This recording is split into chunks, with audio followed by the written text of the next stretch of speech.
三角洲行动凭什么就能大火？高情商的说，就是借鉴了多款游戏大作；而低情商的说，就是将逃离塔科夫、使命召唤、战地、Apex、守望先锋等游戏进行缝合，再加上数以万计的资金宣发，力推这款游戏成为腾讯的重磅产品。如果你也这么认为的话，那我恭喜你猜对了一半。从三角洲这1年以来的运营可以得出，游戏能火无外乎4点因素：第一，自然就是门槛够低；第二，就是游戏质量尚可；第三，就是宣发够足。最后一点也是我觉得最重要的，那就是社区氛围浓厚。国内的游戏有一款算一款，能火起来都必须依靠社区氛围。至于原因是什么，我们将在视频的最后解答。2023年8月23日，三角洲行动在科隆展上首次亮相。尽管3个月前它就已经内测过一次，但由于是保密测试，知道的人并不多。在会上，官方公布了完整预告片，并且时隔多年，第一次打出琳琅天上的口号，足以看出腾讯内部对于这款游戏的重视。而事实也是如此，三角洲行动自立项之初起就被定为是 A 级项目。与它同期立项的 A 级游戏还有一款，那就是至今还在内测的《王者荣耀世界》。不说别的，你就看《王者世界》内测了多少年，投入了多少的人力物力。从这一点就能看出，凡是被腾讯列为 A 级游戏项目的，从内到外就透露出一个气质，不差钱。三角洲行动在游戏上采用了2条时间线，分别是基于黑鹰坠落打造的战役战场，以及围绕反恐特勤组的搜打车玩法。2023年11月，游戏开启首次公开测试，本次只开放了烽火地带和4名干员。此后在2024年3月再开启2测，烽火地带和全面战场同时开放，地图包括0号大坝、长弓溪谷、滩升和禁区。干员在原本的基础上加入威龙王宇号，这个时候算是三角洲的一个小巅峰，它的全网预约数也成功突破1500万，已然有成为热门游戏的潜力。到了2024年6月，进行端手游双子测试，上线地图航天基地、临界点、新干员害爪和乌鲁鲁。到了9月，三角洲的预约数直接突破4000万。原本大家以为这是最高点，但是没想到官方整活有一套，直接拉来了吴彦祖作为代言人，在其号召之下，仅仅用时半个月，玩家的预约数就增加了1000万。最终，三角洲行动带着5000万的预约，正式在2024年9月26日上线，开启了它统治搜打车市场的时代。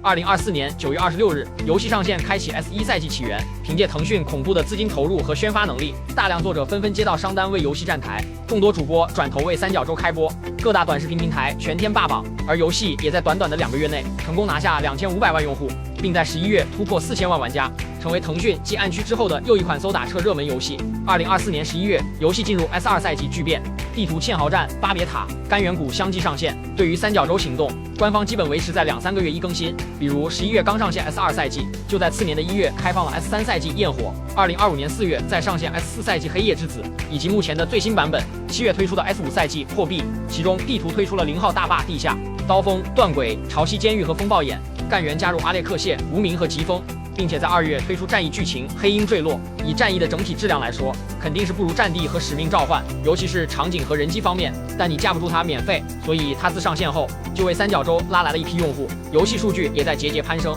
Steam 的日用户基本维持在20万上下，加上各大平台的统计，游戏在今年7月日活已突破2000万，已然挤进游戏行业的第一梯队。而收入方面，根据第三方平台的统计，开服首月的流水预计达到了5个亿。从表象上看，三角洲的一切都欣欣向荣，但是在表象之下，游戏暗流涌动。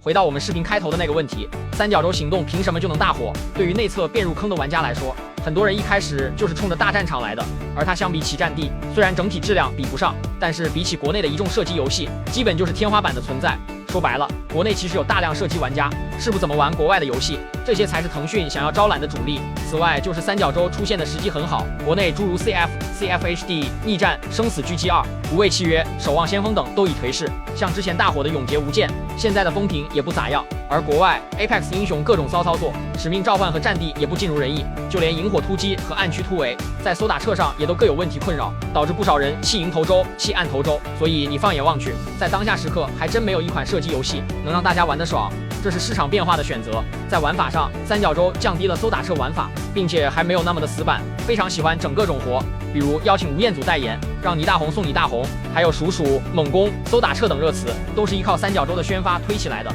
所以用一句话总结就是，或许腾讯不懂如何打造一款好游戏，但他确实懂国内玩家的心理。那优点说完了，我们再来说下缺点，就先从大战场开始讲起。毕竟这是三角洲最重要的玩法。由于搜打掣和大战场共用一套干员系统，导致有些干员适合搜打掣，但不适合大战场，尤其是后来的无名和疾风，在大战场中的作用微乎其微。在资源投入方面，完全就是给搜打掣陪跑用的。然后官方在地图的设计上也是一塌糊涂，攻防双方的平衡长期失调，像刀锋、风暴眼、断轨、贯穿等，要是细究的话，都能揪出很多设计缺陷。很多场景的点位上，只要一架枪就能打得进攻方红温。现在的大战场基本就靠人机，不夸张的说，哪边人机强哪边就赢，跟真人的技术关系不大。又因为地图设计的不合理，导致载具在这里面也很难受。步兵觉得载具太强，没有反击的能力，而载具玩家又觉得自己太脆，或者载具就是抢到不会玩，要么就是会玩的在对面。反正接下来的几个赛季，如果官方在地图和干员的设计方面还没有及时调整过来，那这个大战场模式基本上就算废了。